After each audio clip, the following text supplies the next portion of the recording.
Welcome to Car Auto Zone. The Volkswagen Super Beetle is more than just a car, it's a symbol of an era. A cultural icon that carries decades of history under its compact hood. Launched in the early 1970s, the Super Beetle was Volkswagen's answer to a changing world. While the original Beetle had already become one of the best-selling vehicles of all time, the company recognized that consumer demands were evolving. Drivers wanted a car that kept the Beetle's charm, but offered more comfort, better handling, and improved practicality. That's when the Super Beetle rolled in, making its mark in automotive history. Unlike the standard Beetle, the Super Beetle was equipped with a McPherson strut front suspension system, which was a major improvement over the torsion bar setup of earlier models.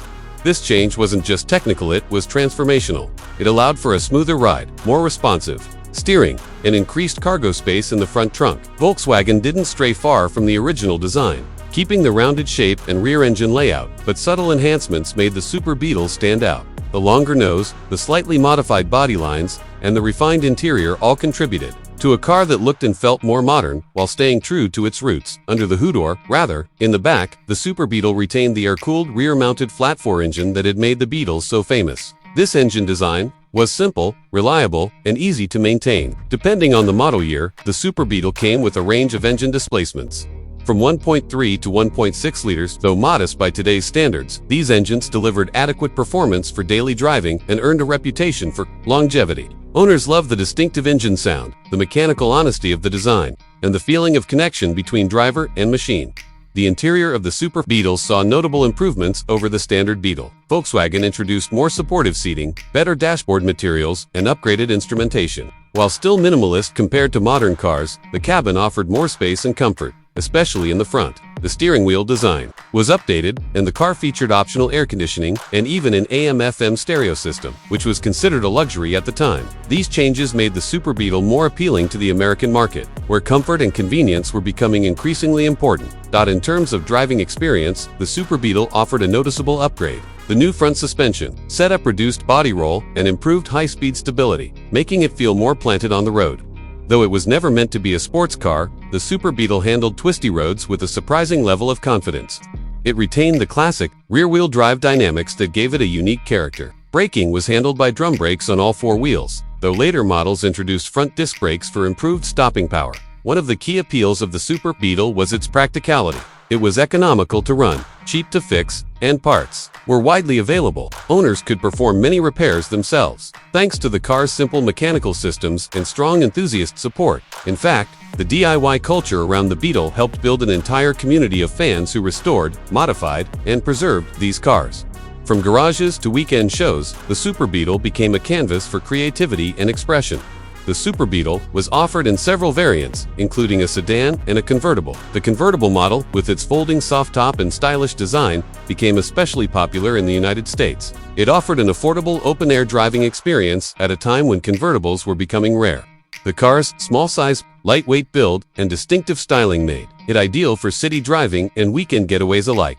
From 1971 to 1979, the Super Beetle remained in production, undergoing a series of incremental improvements each year. In 1973, for instance, the Super Beetle received a curved windshield and a redesigned dashboard, enhancing both visibility and ergonomics.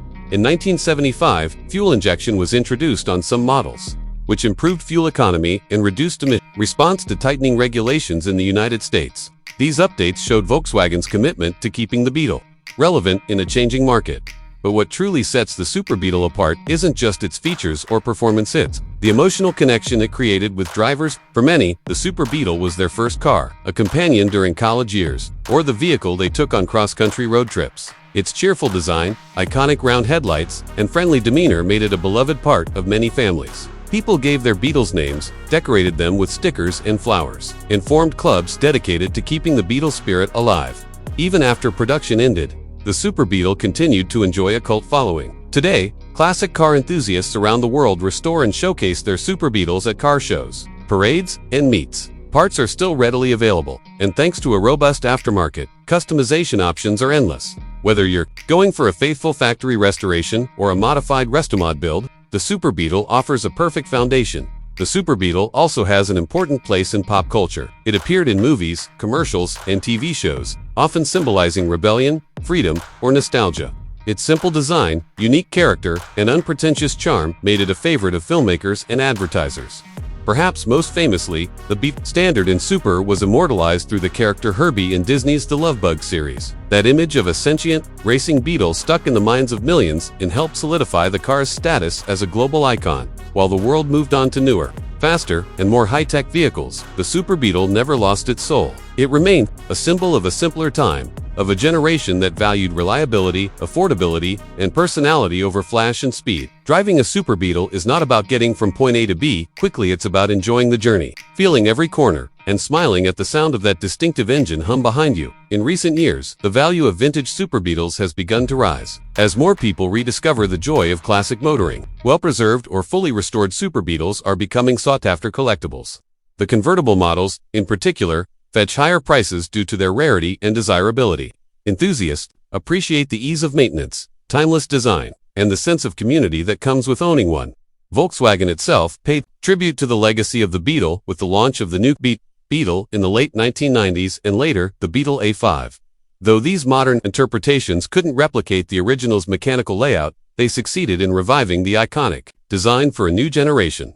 But for purists and true fans, nothing compares to the original rear-engine Beetle, especially the refined and improved Super Beetle. Today, driving a Super Beetle is a statement. It tells the world that you appreciate history, that you embrace simplicity, and that you're not afraid to stand out in a sea of generic modern vehicles. It's a car that invites conversation, turns heads, and sparks memories, whether it's with an older gentleman who once owned one in the 70s or a young enthusiast discovering it for the first time in the world of classic cars. Very few models have achieved the legendary status of the Volkswagen Super Beetle. Its combination of affordability, charm, and engineering make it one of the most loved and enduring vehicles ever made. For those lucky enough to drive one, it's not just a car, it's a lifestyle, a time machine, and a friend that never lets you down. Whether parked on a sunny beach road, rolling through countryside hills, or sitting proudly in a garage, the Super Beetle continues to shine as a reminder of what cars once were and what they still can be.